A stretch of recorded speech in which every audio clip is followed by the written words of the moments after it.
ನಮಸ್ಕಾರ ಸ್ನೇಹಿತರೆ, ಪೈಲೂರು ಯೂಟ್ಯೂಬ್ ಚಾನಲ್ಗೆ ಸ್ವಾಗತ.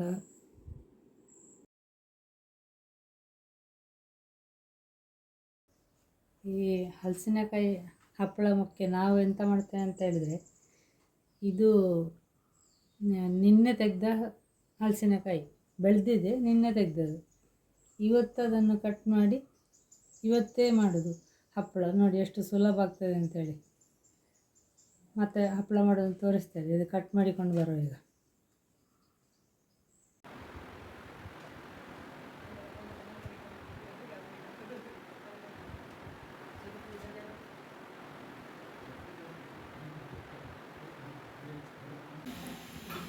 ಈಗ ಹಲಸಿನಕಾಯಿ ನಿನ್ನೆ ಕೊಯ್ದದನ್ನು ಇವತ್ತು ಕೊರ್ದಲ್ಲಾಗಿ ಹೀಗೆ ಎಳಕ್ಸೆಲ್ಲ ಸೊಳ್ಳೆ ರೆಡಿ ಮಾಡಿಕೊಂಡಾಯಿತು.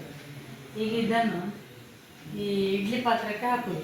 ಇಡ್ಲಿ ಪಾತ್ರಕ್ಕೆ ಹೀಗೆ ಹಾಕೋದು ಬೇಡ, ಯಾಕೆಂದರೆ ಅದನ್ನು ಗ್ರೈಂಡರಲ್ಲಿ ರುಬ್ಲಿಕ್ಕೆ ಕಷ್ಟ ಆಗ್ತದೆ. ಇದಕ್ಕೆ ಸ್ವಲ್ಪ ನೀರು ಹಾಕಿ ಆಮೇಲೆ ಒಂದು ರೀತಿ ತೊಳ್ಕೊಂಡಾಗೆ ಮಾಡಿ ಆಮೇಲೆ ಹಾಕಬೇಕು. ಆಗ ರುಬ್ಲಿಕ್ಕೆ ಸುಲಭ ಆಗ್ತದೆ. ಅಂದರೆ ಈಗ ನೋಡಿ, ಈಗ ನೀರೆಂತ ಹಾಕಲಿಲ್ಲ. ಈಗ ಇದೆಲ್ಲ ಸೊಳ್ಳೆ ಎಲ್ಲ ಕ್ಲೀನ್ ಮಾಡಿ ರೆಡಿ ಮಾಡಿ. ಕ್ಲೀನ್ ಮಾಡೋದಂದರೆ ಅದರ ಬೇಳೆ ಸಣ್ಣ ಸಣ್ಣ ನಾವು ಕಣ್ಣಿ ಸೊಳ್ಳೆ ಅಂತ ಹೇಳ್ತೇವೆ, ಅದನ್ನೆಲ್ಲ ತಗೊಂಡಿದ್ದೇವೆ. ಬೇಳೆ ಅಂದರೆ ಹಲಸಿನ ಬೀಜ ಎಲ್ಲ ತಗೊಂಡಿದ್ದೇವೆ. ಈಗ ಇದನ್ನು ಇಡ್ಲಿ ಪಾತ್ರಕ್ಕೆ ಹಾಕಲಿಕ್ಕೆ ಉಂಟು. ಅದನ್ನು ಮೊದಲು ಇದಕ್ಕೆ ಸ್ವಲ್ಪ ನೀರು ಹಾಕಿಕೊಳ್ಳುವ.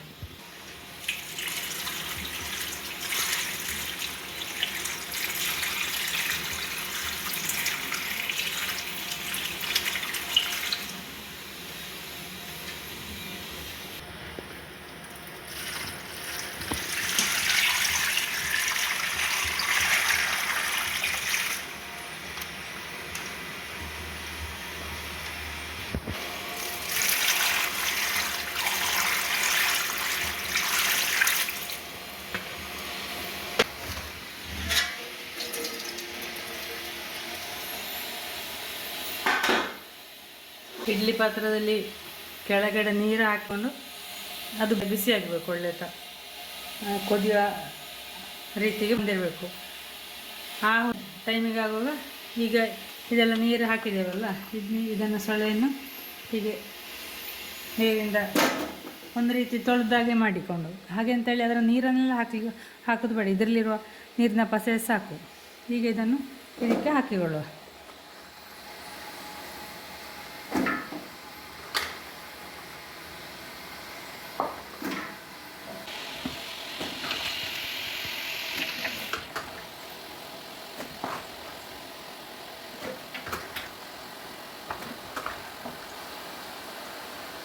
ನೋಡಿ, ಇಲ್ಲಿ ಮುಟ್ಟಿಕೊಳ್ಳಿ ನೀರಿಲ್ಲ.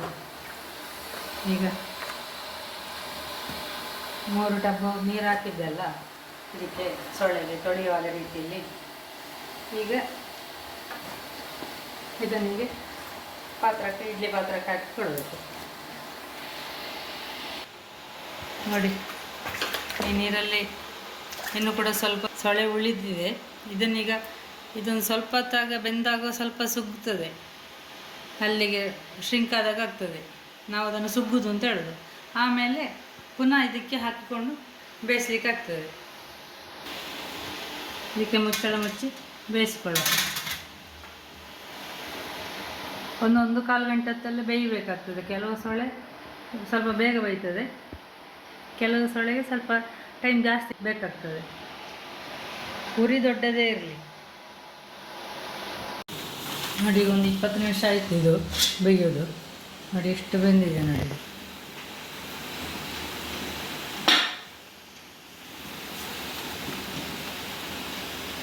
ಇನ್ನೂ ಸ್ವಲ್ಪ ಹೊತ್ತು ಬೇಯಲಿಕ್ಕೆ ಉಂಟು. ಆದರೆ ಈ ಸೊಳ್ಳೆ ಇಷ್ಟು ಸೊಳ್ಳೆ ಉಳಿದಿದೆಯಲ್ಲ, ಈಗ ಇದನ್ನು ಕೂಡ ಇದಕ್ಕೆ ಹಾಕಿಕೊಳ್ಬೇಕು. ಇಲ್ಲದಿದ್ದರೆ ಬೇರೆ ಪಾತ್ರಕ್ಕೂ ಹಾಕಿಕೊಳ್ಬೋದು. ಆದರೆ ಇದರಲ್ಲಿ ಜಾಗ ಸ್ವಲ್ಪ ಬೆಂದ ಕೂಡಲೇ ಜಾಗ ಆಗ್ತದೆ. ಹಾಗಾಗಿ ನಾನು ಬೇರೆ ಪಾತ್ರಕ್ಕೆ ಹಾಕಲಿಲ್ಲ, ಅದೇ ಪಾತ್ರಕ್ಕೆ ಹಾಕಿಕೊಳ್ಬೋದು ಅಂತೇಳಿ ಹೀಗೆ ಹಾಕಿಕೊಳ್ತಾ ಇದ್ದೇನೆ.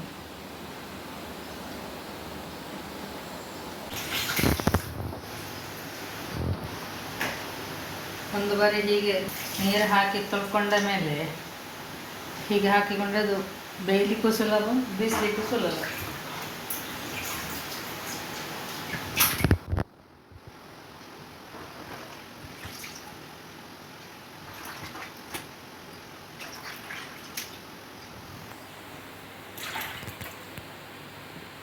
ನೋಡಿ ಎಲ್ಲ ಹಿಡಿಯಿತು ನೋಡಿ.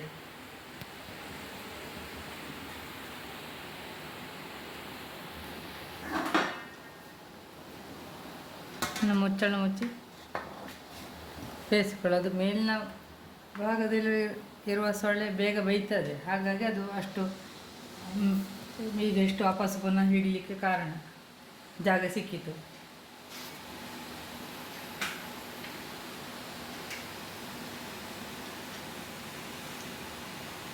ಉರಿ ದೊಡ್ಡದೇ ಇರಲಿ, ಇನ್ನೊಂದು ಗಂಟೆ ಅಷ್ಟೊತ್ತು ಬೇಯಲಿ. ಇದು ಹಲಸಿನ ಸೊಳ್ಳೆ ಎಲ್ಲ ಬೆಂದಿದೆ. ಇದು ನಾನು ಟಿಲ್ಟಿಂಗ್ ಗ್ರೈಂಡ್ರಲ್ಲಿ ಈಗ ಅದನ್ನು ರುಬ್ಬೋದು. ಅದಕ್ಕೆ ಈ ಸ್ಪ್ರಿಂಗು ಮತ್ತು ಈ ಥರ ಥ್ರೆಡ್ ಇರುವಂಥದ್ದು ಉಂಟಲ್ಲ, ಇಲ್ಲಿಗೆ ಹಾಕಲಿಕ್ಕಿರುವಂಥದ್ದು, ಅದನ್ನು ಹಾಕಲಿಕ್ಕಿಲ್ಲ ನಾನು. ಅದನ್ನು ಎರಡರನ್ನು ತೆಗೆದಿಟ್ಟು ಬರೀ ಕಲ್ಲು ಮಾತ್ರ ಈ ಥರ ಇಟ್ಟು ರುಬ್ಬೋದು. ಈಗ ನೋಡಿ, ಅದಕ್ಕೆ ಬಿಸಿ ಬಿಸಿ ಬೆಂದ ಸೊಳ್ಳೆಯನ್ನೇ ಹಾಕೋದು ನಾನು.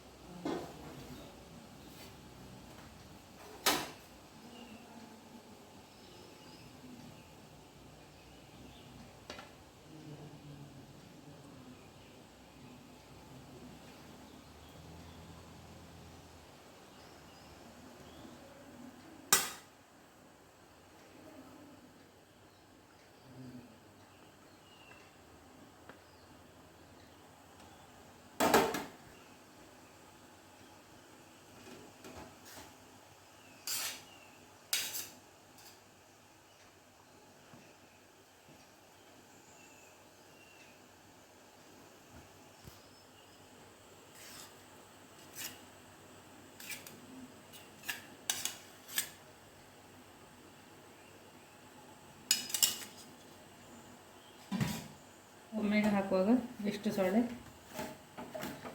ಗ್ರೈಂಡರಿಗೆ ಹಾಕಿಕೊಳ್ತೇನೆ.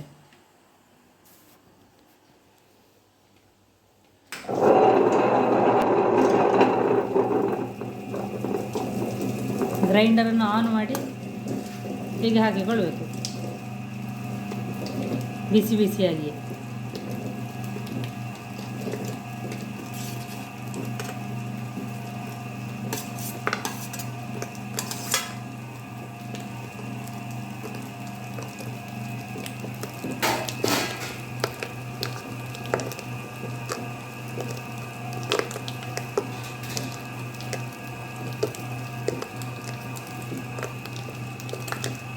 ಈಗ ರುಚಿಗೆ ತಕ್ಕಷ್ಟು ಉಪ್ಪು, ಅದು ಪ್ರತಿ ಪಾಕಕ್ಕೂ ಅದಕ್ಕೆ ಬೇಕಾದಷ್ಟೇ ಉಪ್ಪು ಹಾಕಿಕೊಂಡ್ರೆ ಸಾಕು, ತುಂಬ ಉಪ್ಪು ಹಾಕೋದು ಬೇಡ.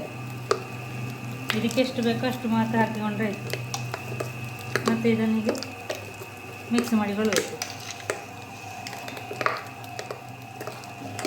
ತೆಗೆಯುವಾಗ ಮಾತ್ರ ಸ್ವಲ್ಪ ಬಿಸಿ ಬಿಸಿ ಇರ್ತದೆ, ಕೈ ಸುಡುವಷ್ಟು ಬಿಸಿ ಇರ್ತದೆ, ಜಾಗ್ರತೆಯಲ್ಲಿ ತಗೊಳ್ಬೇಕು.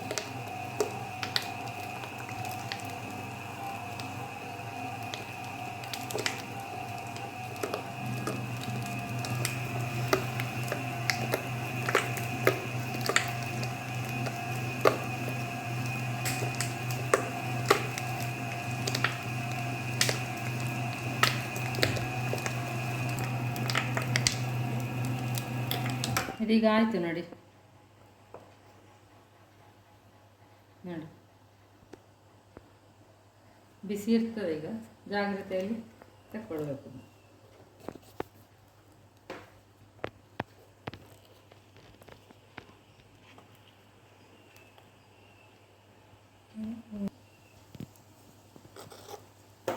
ನೋಡಿ ಇದು ನುಣ್ಣಗಾಯ್ತು ಈಗ ರುಬ್ಬಿದ್ದು. ಇದನ್ನೀಗ ತಕ್ಕೊಳ್ಳೋ. ಬಿಸಿ ಇರ್ತದೆ, ಗ್ರೈಂಡರಿಂದ ತೆಗೆಯುವಾಗ ಸುಡ್ತದೆ ಅದು, ನಾವು ಬಿಸಿ ಬಿಸಿ ಹಾಕಿರ್ತೇವಲ್ಲ.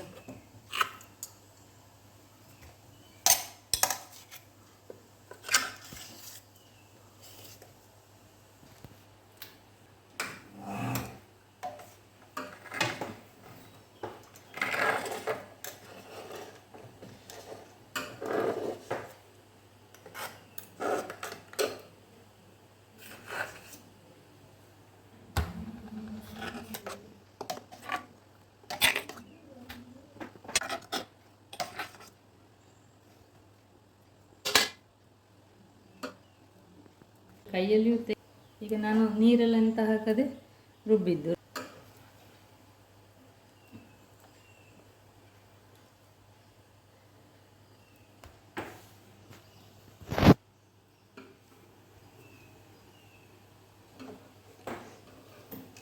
ಇನ್ನೆಲ್ಲವನ್ನು ಹೀಗೆ ಹಾಕಿಕೊಂಡು ರುಬ್ಬಿಕೊಂಡ್ರೆ ಆಯಿತು.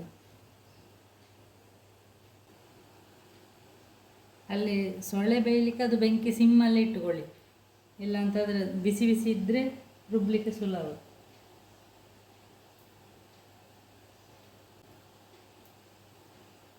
ಪ್ರತಿ ಬಾರಿ ರುಬ್ಬುವಾಗ ಉಪ್ಪು ಹಾಕಿಕೊಂಡ್ರೆ ಆಯ್ತು ಅದಕ್ಕೆ, ಇಲ್ಲ ಮತ್ತೆ ಮಿಕ್ಸ್ ಮಾಡಲಿಕ್ಕೆ ಕಷ್ಟ.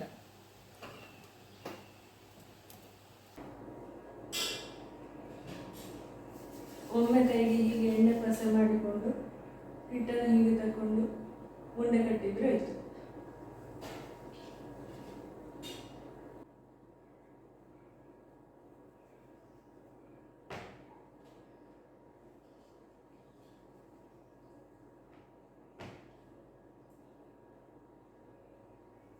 ಈಗ 3-4 ಸಲ ರುಬ್ಬಿಕೊಂಡೆ, ಇನ್ನೊಂದು ಎಷ್ಟು ಉಂಟೆ ಕೊಡಿ ರುಬ್ಬಲಿಕ್ಕೆ.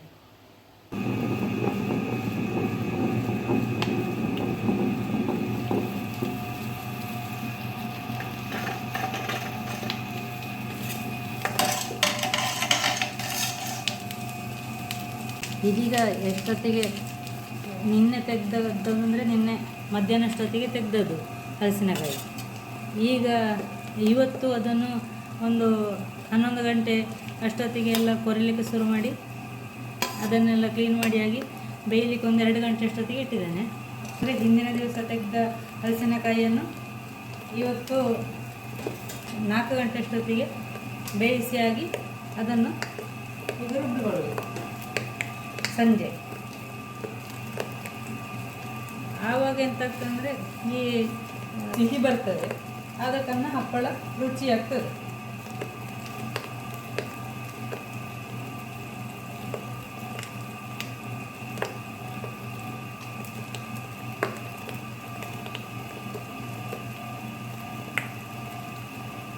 ಅವತ್ತೇ ತೆಗೆದ್ರೆ ಮಾಡಲಿಕ್ಕೂ ತುಂಬ ಕಷ್ಟ ಆಗ್ತದೆ, ಲೇಟ್ ಆಗ್ತದೆ. ಈಗ ಸಂಜೆ ಅಷ್ಟೊತ್ತಿಗೆ ಇದನ್ನು ಬೇಯಿಸಿ ರುಬ್ಬಿ ಈಗ ಪ್ಲಾಸ್ಟಿಕ್ ಶೀಟಿಗೆ ಒತ್ತಿಕೊಂಡ್ರೆ ಮಾರನೇ ದಿನ ಅಂದರೆ ನಾಳೆ ಬೆಳಿಗ್ಗೆ ಬೇಗ ಬಿಸಿಲಿಗೆ ಇಡ್ಬೋದು. ಬಿಸಿಲು ಬರೋ ಹೊತ್ತಿಗೆ ನಮಗೆ ಅಂಗಳಕ್ಕೆ ತಗೊಂಡೋಗಿ ಇಡ್ಲಿಕ್ಕೆ ಆಗ್ತದೆ. ಇಲ್ಲ ಅಂತಂದರೆ ನಾವು ಅವತ್ತೇ ತೆಗೆದು ಕೊಯ್ದು ಮರದಿಂದ ತೆಗೆದು ಮತ್ತೆ ಅದನ್ನು ಕಟ್ ಮಾಡಿ ಬೇಯಲಿಕ್ಕಿಟ್ಟು ಮತ್ತೆ ರುಬ್ಬುದು ಅಂತಾದರೆ ತುಂಬ ಲೇಟ್ ಆಗ್ತದೆ. ಅದಕ್ಕೆ ನಾವು ಈ ಥರ ಮಾಡೋದು. ಹಪ್ಪಳವು ಸ್ವಲ್ಪ ಸಿಹಿ ಲೈಟ್ ಸ್ವೀಟಾಗಿ ಬರ್ತದೆ, ಆಗ ರುಚಿ ಆಗ್ತದೆ. ಇದಕ್ಕೆ ಈಗ ಮೆಣಸಿನ ಹುಡಿಯ ಏನಾದ್ರು ನಿಮಗೆ ಬೇರೆ ಇಂಗ್ರೀಡಿಯೆಂಟ್ಸ್ ಬೇಕು ಅಂತಂದರೆ ಈ ಟೈಮಲ್ಲಿ ಹಾಕಿಕೊಳ್ಬೋದು ಬೇಕಾದವರು.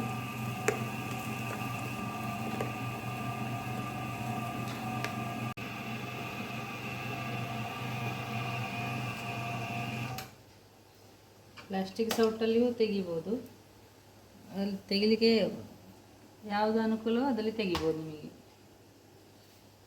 ನಾನು ಕೈಯಲ್ಲಿ ಮತ್ತು ಗ್ರೈಂಡರ್ನ ಇದಿರ್ತದೆ ಈ ಸೌಟಲ್ಲಿ ಒಮ್ಮೊಮ್ಮೆ ತೆಗೆಯೋದು.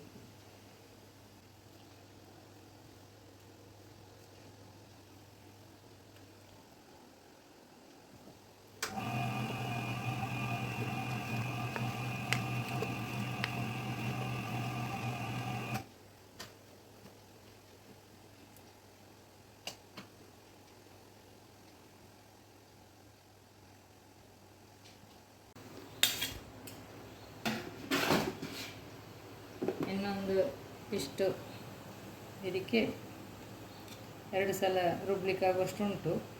ಅದಕ್ಕೆ ಸ್ವಲ್ಪ ಮೆಣಸಿನ ಪುಡಿ ಎಲ್ಲ ಹಾಕಿ ಮಾಡುವ ಅಂತ ಇದ್ದೇವೆ.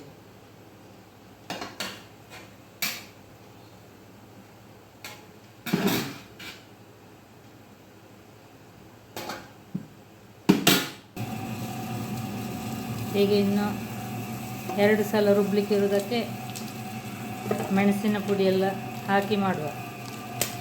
ಅದು ಹೇಗೆ ಹಾಕೋದು ಅಂತ ಹೇಳ್ತಾನೆ ಈಗ. ಅದು ಕೂಡ ಉಪ್ಪೆಲ್ಲ ಹಾಕುವ, ಆಗ ಸಪ್ಪೆದು ಮಾಡಿದ್ದೇವಲ್ಲ ಉಪ್ಪು ಹಾಕಿ, ಖಾರ ಹಾಕದೆ ಬರೀ ಉಪ್ಪು ಮಾತ್ರ ಹಾಕಿ ಮಾಡಿದ್ದೇವಲ್ಲ, ಹಾಗೆ ಅದೇ ಟೈಮಿಗೆ ಉಪ್ಪನ್ನು ಕೂಡ ಹಾಕ್ತೀವಿ. ಅಂದರೆ ಸ್ಟಾರ್ಟಿಂಗಿಗೆ ಉಪ್ಪು ಕೂಡ ಹಾಕಿಕೊಳ್ಬೋದು.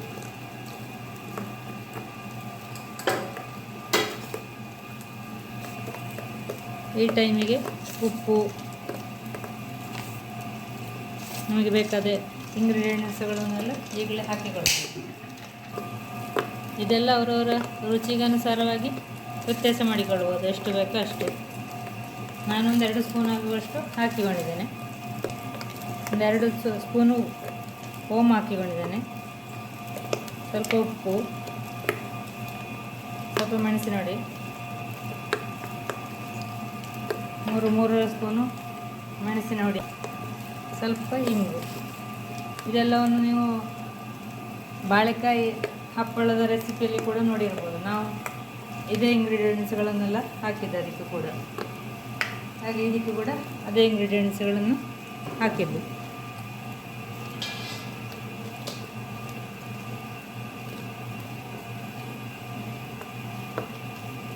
ಹೀಗೆಲ್ಲ ಒಮ್ಮೊಮ್ಮೆ ಮಿಕ್ಸ್ ಆಗಿ ರುಬ್ಬಲಿಕ್ಕೆ ಬೇಕಾಗಿ ಅದನ್ನೆಲ್ಲ ಈ ರೀತಿಯಾಗಿ ಮಾಡಿಕೊಂಡ್ರೆ ಸುಲಭ.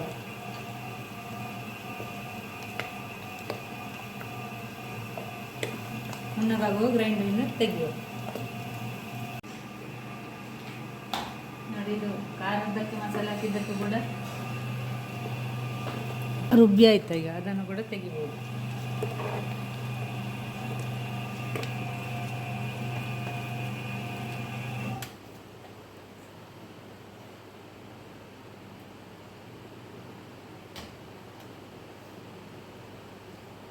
ಕೆಲವೆಲ್ಲ ಹಲಸಿನಕಾಯಿಗೆ ಅಂಟು ಜಾಸ್ತಿ ಇರ್ತದೆ, ಕೆಲವುದಕ್ಕೆ ಕಡಿಮೆ ಆಗ್ತದೆ. ಅದು ಆಯಾಯ ಹಲಸಿನಕಾಯಿಯ ಸ್ವಭಾವದ ಇರ್ತದೆ ಅದು. ಹಾಗೆ ಇದಕ್ಕೆ ಸ್ವಲ್ಪ ಅಂಟು ಜಾಸ್ತಿ. ನಾವು ಒಂದು 12 ವರ್ಷದಿಂದ ಈ ರೀತಿಯಾಗಿ ಹಪ್ಪಳ ಮಾಡ್ತಾ ಇದ್ದೇವೆ. ಸುಲಭವೂ ಆಗ್ತದೆ.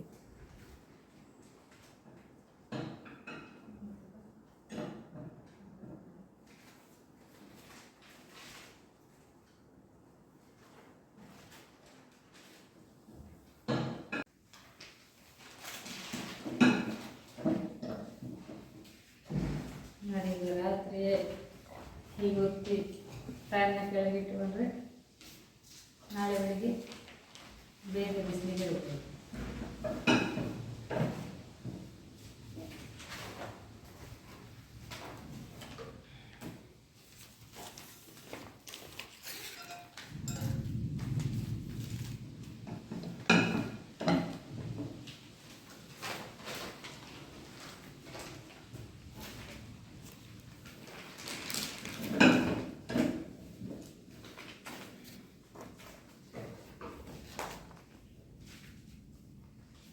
ಮತ್ತು ಈ ಪ್ಲಾಸ್ಟಿಕ್ ಶೀಟಿನ ಬಗ್ಗೆ ಬಾಳಿಕೆ ಹಾಕೋದ್ರಲ್ಲಿ ಬ್ಲಾಗಲ್ಲಿ ಹೇಳಿದ್ದೇವೆ, ನೀವು ನೋಡ್ಬೋದು ಯಾವ ರೀತಿಯ ಶೀಟ್ ಅಂತ.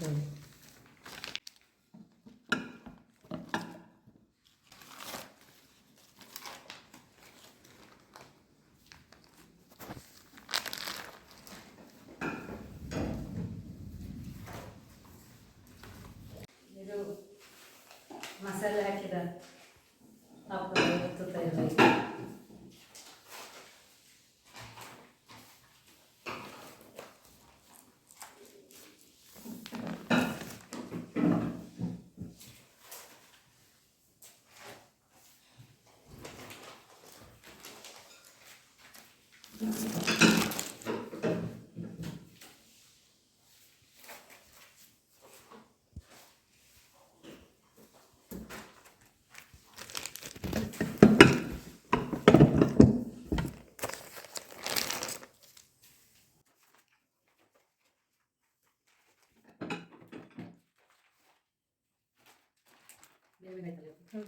ಕಡೆಯಲ್ಲಿ ಗಾಡಿ ಮಾಡಿ ಸರ್ ಈಗ ಗಾಡಿ ಮಾಡಿ ಕರೆಂಟ್ ಇಲ್ಲ.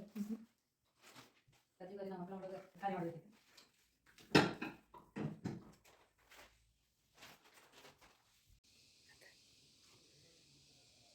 ನೋಡಿ, ಈಗ 9 ಗಂಟೆ ಆಯ್ತಷ್ಟೇ. ಬಿಸಿಲಲ್ಲಿ ಇಷ್ಟು ಬೇಗ ಇಡ್ಲಿಕ್ಕೆ ಆಗ್ತದೆ ನೋಡಿ. ಇದೀಗ ಸಂಜೆ ಅಷ್ಟೊತ್ತಿಗೆ ಆಲ್ಮೋಸ್ಟ್ ಒಣಗಿರ್ತದೆ. ಈಗ ಬೇಗ ರೆಡಿ ಕೂಡ ಆಗ್ತದೆ ನಮಗೆ. ಮಧ್ಯಾಹ್ನ ಅಷ್ಟೊತ್ತಿಗೆ ಇಟ್ಟರೆ ಪಕ್ಕ ಒಣಗಲಿಕ್ಕಿಲ್ಲ, ಬೇಗನೆ ಒಣಗೋದಿಲ್ಲ. ನೋಡಿ, ಇದು 2 ಬಿಸಿಲಲ್ಲೇ ಒಣಗಿದೆ ನೋಡಿ.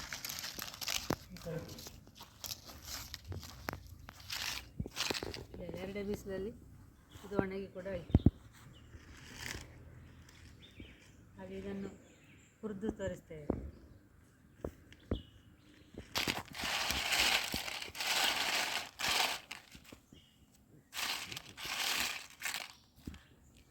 ಇದು ಉಪ್ಪು ಮಾತ್ರ ಹಾಕಿದ ಹಲಸಿನಕಾಯಿ ಹಪ್ಪಳ. ಈಗ ಹುರಿತಾ ಇದ್ದೇನೆ ನೋಡಿ.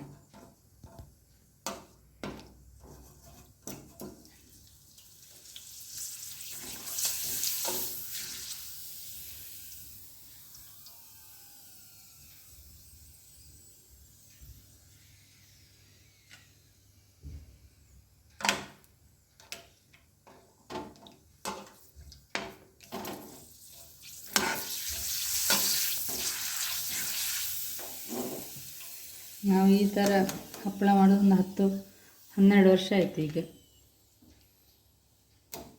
ನೋಡಿ, ಇದು ಓಮ ಎಲ್ಲ ಹಾಕಿ ಮಸಾಲೆ ಹಾಕಿದ ಹಪ್ಪಳ, ಖಾರದ್ದು.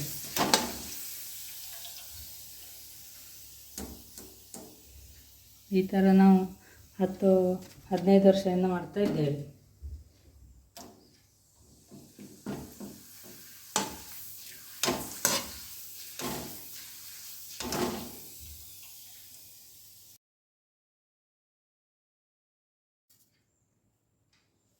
ನೋಡಿ, ಇದು ಯಾವ ರೀತಿ ಕ್ರಿಸ್ಪಿಯಾಗಿ ಬಂದಿದೆ ನೋಡಿ.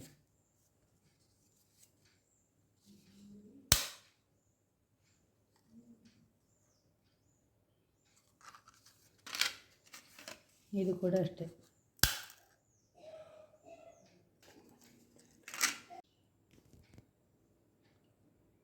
ನೋಡಿದ್ರಲ್ಲ ಎಷ್ಟು ಚೆನ್ನಾಗಿ ಬಂದಿದೆ ಅಂತೇಳಿ. ಹಾಗೆ ನೀವು ಕೂಡ ಟ್ರೈ ಮಾಡಿ. ಅದೇ ದಿವಸ ಹಪ್ಪಳ ಮಾಡೋದಾದರೆ ಲೇಟ್ ಆಗ್ತದೆ. ಇದು ಹಿಂದಿನ ದಿವಸ ಮಾಡಿದರೂ ಕೂಡ ಏನು ಸಮಸ್ಯೆ ಬರೋದಿಲ್ಲ. ನೋಡಿ, ಚೆನ್ನಾಗಿರ್ತದೆ. ನೀವು ಕೂಡ ಟ್ರೈ ಮಾಡಿ. ವಿಡಿಯೋ ನೋಡಿದ್ದಕ್ಕಾಗಿ ಧನ್ಯವಾದಗಳು. ಶೇರ್, ಸಬ್ಸ್ಕ್ರೈಬ್, ಕಮೆಂಟ್, ಲೈಕ್ ಎಲ್ಲ ಮಾಡಿ ಸಪೋರ್ಟ್ ಮಾಡಿ. ಧನ್ಯವಾದಗಳು.